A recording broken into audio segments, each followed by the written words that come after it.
நான் உங்கள் அட்வொகேட் சந்தர். என்னன்னு பார்த்தீங்கன்னா, நம்ம யாருன்னு பார்த்தீங்கன்னா, ஸ்ரீதேவி, இறந்த ஸ்ரீதேவி முன்னாள் நடிகை. அவங்க ஹஸ்பண்டு போனி கபூர். அது நிறைய பேருக்கு தெரியும். என்னன்னு பார்த்தீங்கன்னா, அவங்க சொத்து வாங்கியிருக்காங்க ஈசிஆரில். கிட்டத்தட்ட ஸ்ரீதேவி 35 வருஷமாக பட்டாவில் பேர் சேஞ்ச் பண்ண முடியல. ஆனால் இறந்ததுக்கப்புறம் இப்போது ரீசெண்டாக போனி கபூர் பட்டாவில் ஏதோ கோல்மால் பண்ணி போலி பத்திரங்கள் ரெடி பண்ணி பட்டாவில் பேர் சேஞ்ச் பண்ணிட்டாங்கன்றாரு. ஆக்சுவலி இந்த இடத்தோட ஓனர்னு சொல்லிட்டு 35 வருஷமாக யார் நம்ம ஸ்ரீதேவி மாற்ற முடியல பட்டாவில் பேர்.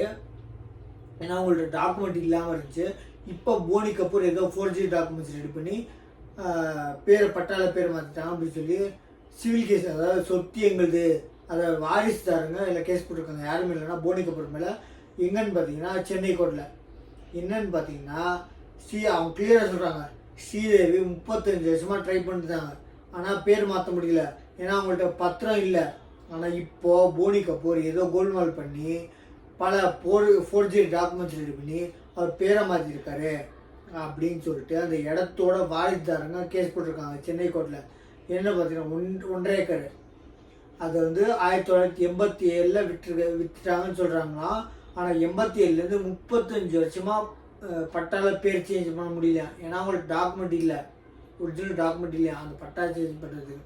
அப்புறம் இப்போது அந்த வாரிசுதாரங்க ஸ்ரீதேவினால் மாற்ற முடியாது. ஏன்னா அவங்க லீகலாக ட்ரை பண்ணாங்க, அவங்களுக்கு டாக்குமெண்ட் இல்லை. 35 வருஷமாக ட்ரை பண்ண முடியாதவங்க இப்போ போனி கபூர் ஏதோ 4G டாக்குமெண்ட்ஸ் ரெடி பண்ணி மாற்றிட்டாங்க அப்படின்றாங்க. 4G டாக்குமெண்ட்ஸ் ரெடி பண்ணியிருக்காங்க அப்படின்றாங்க. ஆனால் அவங்க கேஸ் போட்டிருக்காங்க, இது செல்லாது, எங்களுக்கு தான் செல்லு அப்படின்னு சொல்லிட்டு.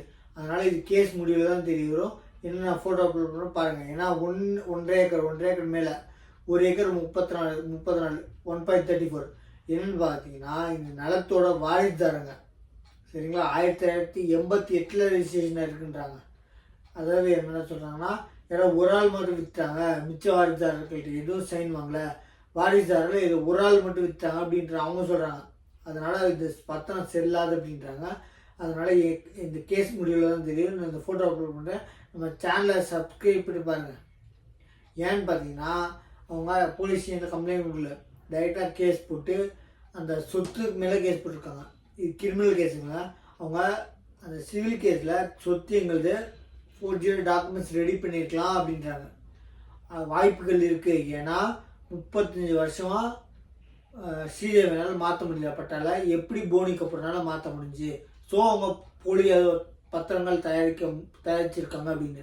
ஏன்னா தயாரிச்சிருந்தாங்கன்னா அவங்களுக்கு பக்கா தெரிஞ்சிச்சுன்னா எஃப்ஐஆர் கொடுத்துருப்பாங்க, எனக்கு கிரிமினல் கம்ப்ளைண்ட் பண்ணியிருக்கலாம் 420ன்னு.